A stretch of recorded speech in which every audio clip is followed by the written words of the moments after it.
approaching the world around you. It's more than just the host. And when you think about it, not a lot of YouTube channels function that way. We're special in that regard. Like, We'll see you're not going to be able to get another one day in the Markiplier future, stepping into the MatPat. Markiplier channel, and you're never going to be able to recreate Jenna Marbles. And to be honest, you're never going to get another MatPat either. But you can have another game theorist. You can have another film theorist or food theorist or style theorist. I think in a lot of ways, we almost function kind of like the Doctor Who of YouTube, where as one host fades away, a new one kind of respawns in their place. And they're able to put their own unique spin and flavor on the format and make it their unique thing. You have eras. I can't believe of this day is different finally theorists. coming. So, you know, my era's fading The away. last 10 MatPat theories. Transition, right?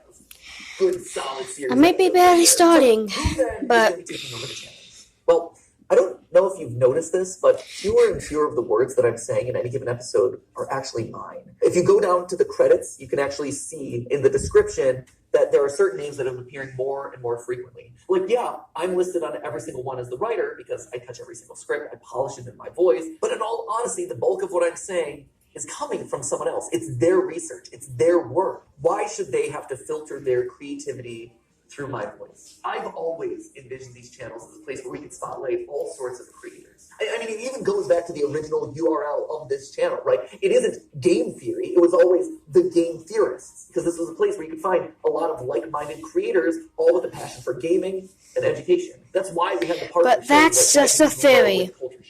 A game theory. Or Ryder with brief history, or Austin with the science, and Lee with the breakdown. They were all here because we all had a similar goal: to educate people through the lens of gaming. And then YouTube pivoted and then made it so that way doing a channel in that style doesn't really work anymore. But we still try to keep that ethos alive by making sure that we're regularly covering small indie projects. Stuff like OnlyFans, like Mandela Catalog, like OWO. OWO? See? I learned. But if we're doing that for all these other creators, why aren't we doing it for the creators on our own staff who have been in the trenches doing the research, writing these words to deliver to you over the last couple of years? I have been fortunate.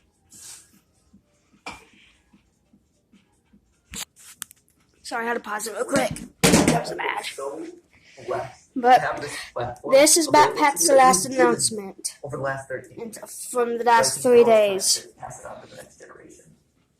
Time to give someone else a job. But I realize Our favorite FNAF theorist First off, it's not is going going to one away. person, but rather 4. I would Let's not look up wish my goodbye. schedule on anyone. Like, sure, I'm willing to not sleep for the last 13 years of my life, but I feel like as old man YouTube passing this along to the next generation, I should probably do my best to try and make it more sustainable for them. It's also going to people that you're already familiar with. You've seen them showing up in shorts. You've seen them here on the couch with me for GT Live. You've sometimes seen them washing their hair with me in my own shower. Don't read too much into that, but it is accurate. Most importantly, though, they're each an expert in their own individual subject matter, and they've been spearheading the creative of the channels for the better part of the last year. And I think what's maybe the most fascinating about all of this is that We will each miss you, performer MatPat. come to us from a completely different angle. You know, We so will for miss instance, we you. have Lee, right? Lee's going to be taking over film theory, and Lee has been with us for 10 years.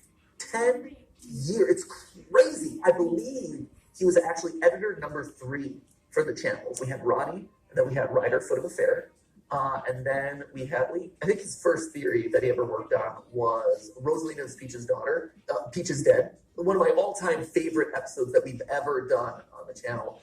And over time, he rose up. He had his own show on the channel here. He had Breakdown, which were these just beautiful documentaries that were edited in such an incredible way. And since then, he's been spearheading a lot of the creative on both the writing and the visual side. And then, of course, you have Amy over on Style Theory. And Amy is actually a very different case here. When she first approached us, I think it was 6 years ago, she didn't know about the channel.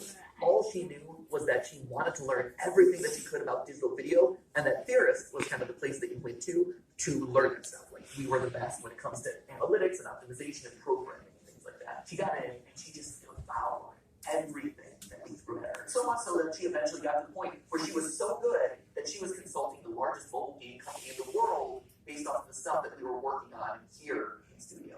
It's incredible. And all of that while being responsible for packaging somewhere around like 500 episodes across all the channels. And then she helped me and Steph brainstorm Style Theory for 2 years before the channel eventually launched, hoping that maybe one day she would be able to rise to the hosting role for it. And now here it is. And then, of course, you have Santi and Tom.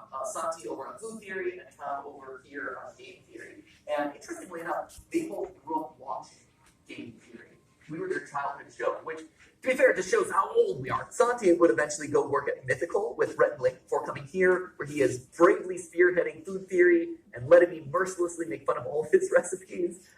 He's much better than I give him credit for. I just like giving him a hard time. And then Tom, he worked at Disney and Fox, but he knew all along that he wanted to be here, right? Like this was his aspirational goal. He wanted to write here. He emailed us a cold email outreach. We just miraculously saw it, decided to audition him, and he crushed it. His first episode that he worked on was actually watching every single installment of the Pokemon anime to calculate Pikachu's level. And to be fair, that was his pitch. Like, I have asked people to do some crazy things in the past, but not even I'm that brutal. Like, you can only watch Team Rocket blast off so many times, but he's like, this is an episode I'm passionate about. I think I'm going to knock it out of the ballpark, and I'm going to show you how committed I am.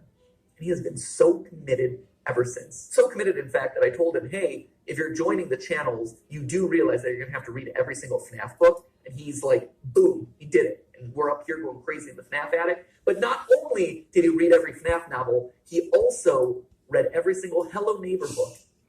Yeah, he went that far. Currently, he's working his way through Bendy because the new movie's coming out. If nothing else, I think that really proves his level of commitment and also his appropriate level of insanity. If I could shake your hand, I would, Matt Pat. Like, I don't know if I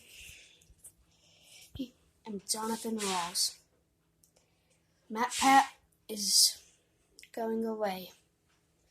So say goodbye, Internet, to our favorite theorist.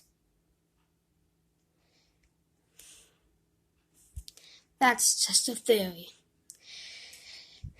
A game theory. And cut.